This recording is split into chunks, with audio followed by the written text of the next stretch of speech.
We're giving away the secrets to our method of digitally and physically finding big bucks on public ground. This mini-series is powered by Onx, and we deep dive into what we look for on a map, how we scout it in person, and what pins we use to help us effectively hunt deer. This is Public Pins.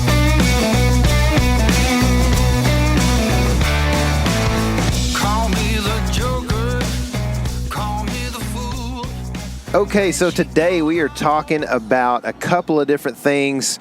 You wouldn't really think that you could talk maps and digital map scouting when it comes to boot scouting, but I think it's a big key to what we do a lot of times is having the map in hand as we're going through boot scouting stuff, right? Is boot scouting an okay term for this? Would you rather call it maybe we else? should explain what that is, though. Okay. Like, we're not looking for boots, right? It's like the on-the-ground work that you do whenever you're looking for a whitetail sign, right? So Yeah. you might have on boots, you might have on flip-flops if you're really adventurous. Crocs. Mm-hmm. Yeah, for some of our Tennessee friends. That guy right there is out there hunting crocs in the ditch. But what you're doing is using your interactive map tool, like your Onx maps on your phone, and you are applying that to what you're seeing in person as well when you're on the ground boot scouting, as we say. Yeah, so you're in person and you've got boots on most of the time and you're looking through the woods. So that's kind of what boot scouting is. And so let's talk a little bit, K.C., about, because I would put you up against anybody in this country. Oh, honestly, scared. and I know there's some dudes out there that are great, and I think there's guys right now yelling at me that would like to be in this, considered and Let's stuff, do it, bro. Let's do it. I just would put you up against anybody as far as recognizing or observing sign while walking through the woods. Thanks, man. You just don't miss it, dude. It's unbelievable. Like it's still sometimes, man, I'm like, golly, I don't understand, how he sees it all. And like you've talked about it, sometimes it's good. Sometimes you're like, oh, squirrel or whatever, Yeah, exactly. But like, you still, just when it comes to recognizing sign, you're very good at it. So like, how are you recognizing that sign? Like, is it just something that you can't really explain, or are you looking for particular things, or what? How does it stick out to you? Sir, I am a man of many words, so I can always attempt to explain things. It's going to be, tough to teach skill that took years to kind of acquire. Not that I'm an old guy, not that I'm super duper experienced, but I would say living a life outdoors like a lot of us have done has helped a lot with that. But in particular, I spent 2 years as a county trapper, and every day you live and die by little bitty amounts of sign to set traps. So I think that really helped a whole lot. But then you take that and apply it into the whitetail world, walking around scouting. I could go down a bulleted list and kind of give some stuff, but just in general, I just look for things that are out of place and maybe don't seem like just how the wind blew it there, and then from there it's just, I guess, just having a keen eye. Not the peninsula, but You're just, right. you actually just paying attention. And I think that I don't find a lot of sheds. I don't see a lot of squirrels in the trees, at least when I'm in the woods, because I think another thing is to keep your eyes on the horizon is a huge part of being able to find sign when you're on the ground boot scouting too. If you're looking down too much hunting arrowheads, you're not going to see deer sign. If you're up looking for doves in the sky, you're not going to see deer sign there either. Right. Having your eyes at that level is probably another big part of it. Would you say that you see more scrape branches first as opposed to scrape circles in the dirt?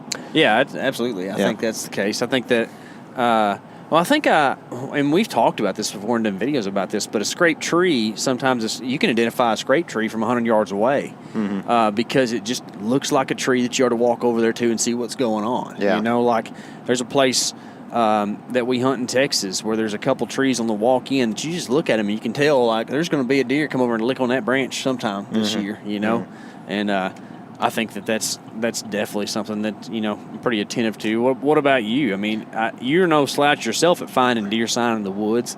I feel like the difference in you and I is that you like to process it a little more as we go, and I like to just boop, boop, boop, boop, boop, and then I'm just kind of like rolling. Like what do you get out of that sit there and process it? Not sit there, but you know what I'm saying, like the processing of stuff. I think that for me, the processing is it's a good way for me to eliminate because like in person, I feel like if I can look at this and go, there's a couple things that, like, obviously for that to be a spot to hunt, there's a couple things that have to all come together, right? Like, first of all, for me to spend time there has to be a reason that deer is there in the daylight. As far as like that buck is there in the daylight, we're probably talking bucks for the most part here, but and then there has to be enough sign for me to think that he's in there somewhat often, and then there has to be a place that I can get a shot from, a tree most likely, that I can get a shot from that's within hopefully 20 yards of where I can see him being. So say that scrape. and if those three things don't come together, I will move on quickly, pretty much, I think.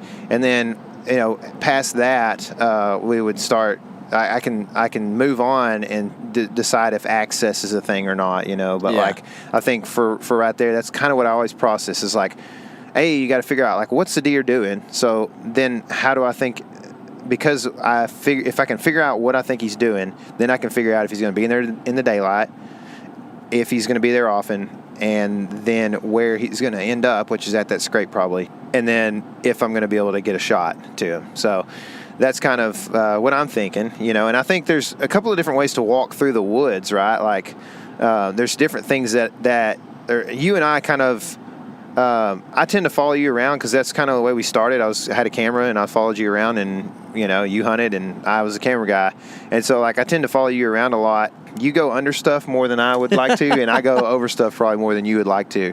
But like there are also other things. Do you think about the way you're moving through the woods much, or do you just do it? That's going to depend on if it's a hunting situation or a scouting situation or a scouting to hunt situation. Of course, if it's summer scouting, I put like little concern on being stealthy or quiet, so that's going to make a huge difference. Whereas in season, if we are walking around in a place that we're planning on hunting, like a lot of times we'll have stuff on our back and you're trying to probably just be, as least disturbing as you can as you're walking around. So I think that's going to make a huge difference. In general, I don't spend a lot of time walking around cracking sticks and making a lot of noise. And in fact, we've talked about this in the past, but I kind of used to have this habit of walking by and breaking off stuff in my hand and just kind of twiddling with sticks or pieces of grass or whatever. And then we were sitting in a tree stand one time and we saw a deer come up and use a little tassel off of like Dallas grass or something as a licking place that you could tell other deer had licked it too. And I was like, what if I'd walked by that and just broke it off and then it didn't exist anymore, So after that, it kind of really... It's like that might have been the reason the deer are in here. Yeah, exactly. They were there to lick that piece of grass, and there I go just toting it off, But I think that in general, walking through the woods and trying to leave it like you weren't there is a good thing in the hunting world and beyond. Right? Yeah, so. Yeah. And I think that you do a really good job for the most part walking like with your pace.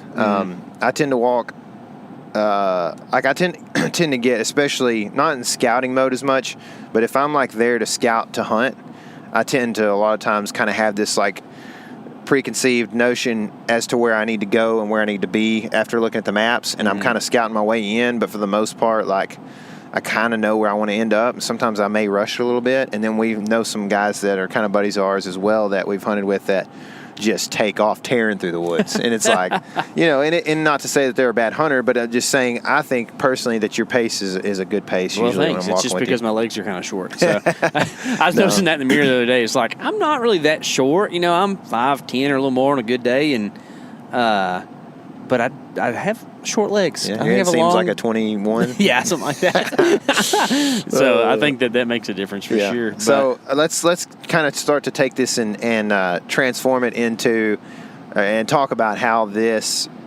boot scouting and what we're doing and where we're moving through and everything, and how it works into the digital scouting side of things. And so with that, like, what matters when you're out there on the ground looking through the woods? Like, what sign are you really getting excited about, and what are you leaving alone? Man, that's a tough thing to break down in a short form, like we're kind of talking. But I guess if we're talking whitetails, first and foremost, scrapes are probably my biggest thing to see, because that shows you active deer sign and more than just a deer walked through here, right? And I think after that, fresh tracks are a big deal because it shows you that there are deer in the area immediately. And then after that, rubs are a thing. I don't really, outside of getting excited to see a big rub, I don't put a lot of weight on rubs. I don't hunt rubs. I don't hunt rub lines, really. But it does tell you that there's been a big buck in the area. But more often than not, when you find a rub, it's not like, oh, wow, there's a buck using this right now. You know what I mean? Whereas if you see a freshly worked scrape, you know that it's time to drop a pin on that sucker. Yeah. You know, like this is, anytime you see a scrape, it's a potential hunting spot at that location. When you see a rub, it's not that way. Right. Yeah. Especially in some of the places we hunt closer to home, you know, like it feels like you'll just see these random rubs. It's just like, well, this deer is wandering through the middle of a cedar elm flat, and there actually was a cedar tree, and that was he just saw that and hit it, you know. I'm mad at that. Yeah, exactly. So, well, you know, I guess trails are another thing I didn't really touch on right there, but I think a lot of times we're trying to be on a trail when we're walking around scouting anyways, you know.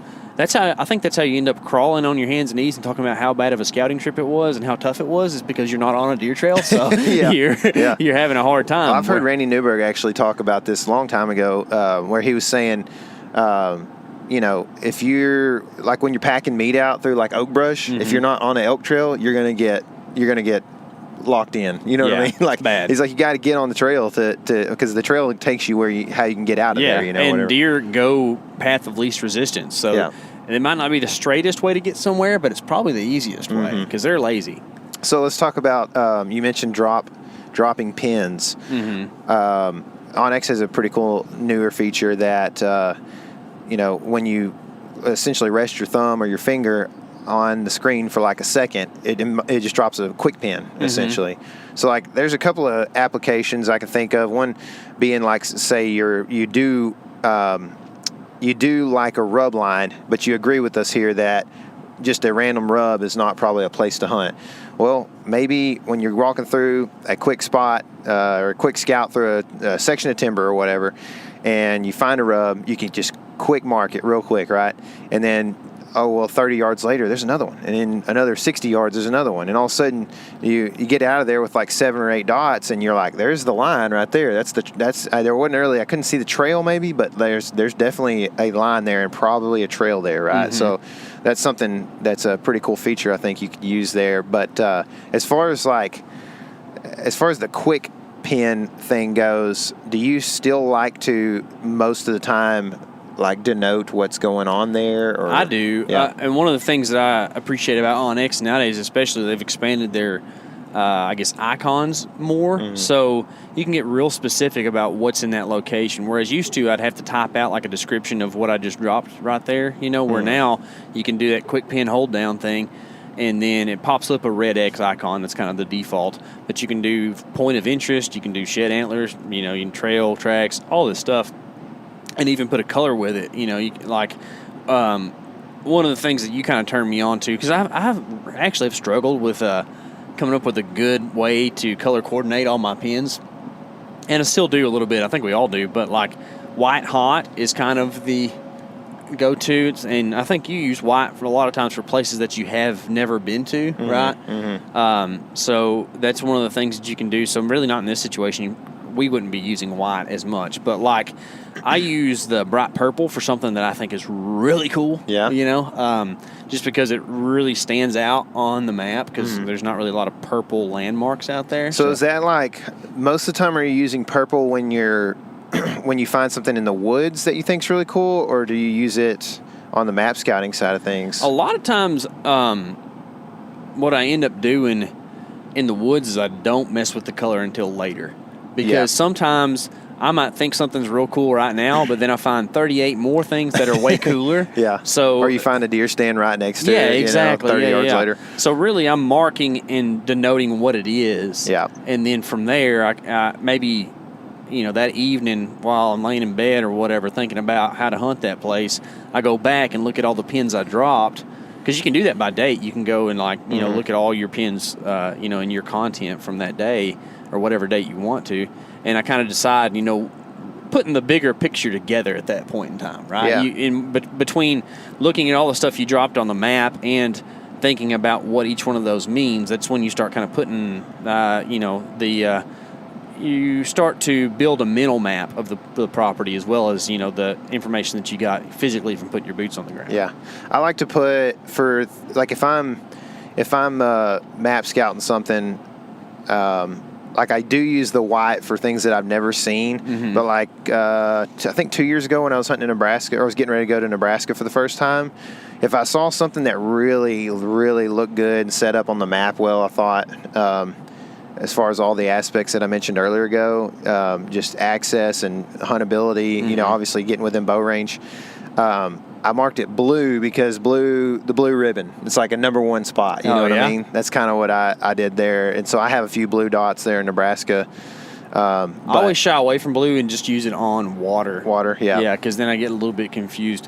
What do you use the yellow for?